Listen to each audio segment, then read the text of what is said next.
Hello दोस्तों, स्वागत है एक बार फिर से हमारे YouTube चैनल में। दोस्तों, भारत में सदियों से नवरात्रि का त्योहार मनाया जा रहा है।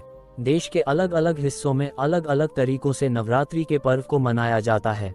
नवरात्रि के पहले दिन घट स्थापना की जाती है। कहीं कुछ लोग पूरी रात गरबा और आरती कर नवरात्रि मनाते हैं, तो वहीं कुछ लोग व्रत और उपवास रख मां दुर्गा और उनके 9 स्वरूपों की पूजा करते हैं।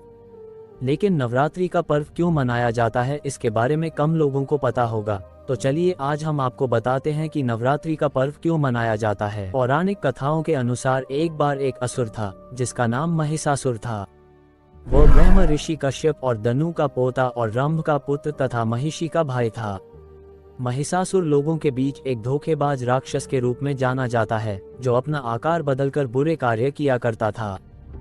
साथ ही महिषासुर सृष्टिकर्ता ब्रह्मा जी का महान भक्त था, जिसने ब्रह्मा जी की कठोर तपस्या करके ब्रह्मा जी को प्रसन्न किया और उनसे अमरता का वरदान मांगा था। परंतु ब्रह्मा जी ने महिषासुर को अमरता का वरदान देने से मना कर दिया। ब्रह्मा जी ने कहा कि इस संसार में जिस भी व्यक्ति ने जन्म लिया है उसकी मृत्यु होना निश्चित है, इसलिए हे महिषासुर, तुम मुझसे कोई और वरदान मांगो। ब्रह्मा जी की यह बात सुनकर महिषासुर ने ब्रह्मा जी से कहा, फिर मुझे ऐसा वरदान दीजिए कि कोई भी असुर, देवता, नाग, दानव मेरा वध नहीं कर सके।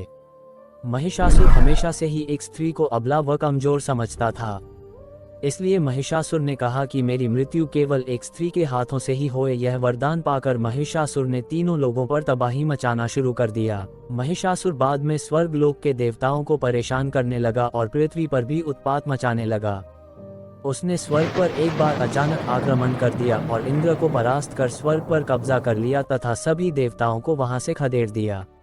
देवगण परेशान होकर त्रिमूर्ति ब्रह्मा, विष्णु और महेश के पास सहायता के लिए पहुंचे। सारे देवताओं ने फिर से मिलकर उसे फिर से परास्त करने के लिए युद्ध किया, परंतु वे फिर हार गए। कोई उपाय न मिलने पर देवताओं ने उसके विनाश के लिए भगवान विष्णु और भगवान शिव से महिषासुर का वध करने की प्रार्थना करने लगे। चूंकि महिषासुर का वध केवल एक स्त्री के हाथों से ही होना निश्चित था, इसलिए भगवान शिव और भगवान विष्णु के कहने पर देवताओं ने मां दुर्गा का आह्वान किया और उनसे महिषासुर का वध करने की प्रार्थना करने लगे।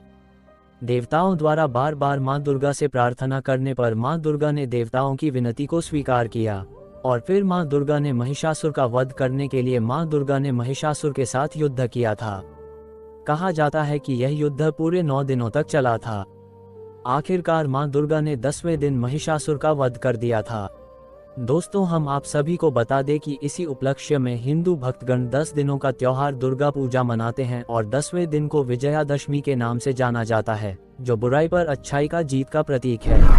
दोस्तों, अगर आप सभी को हमारी यह वीडियो पसंद आई है तो कृपया एक कमेंट जरूर करें और वीडियो को लाइक अवश्य करें। धन्यवाद।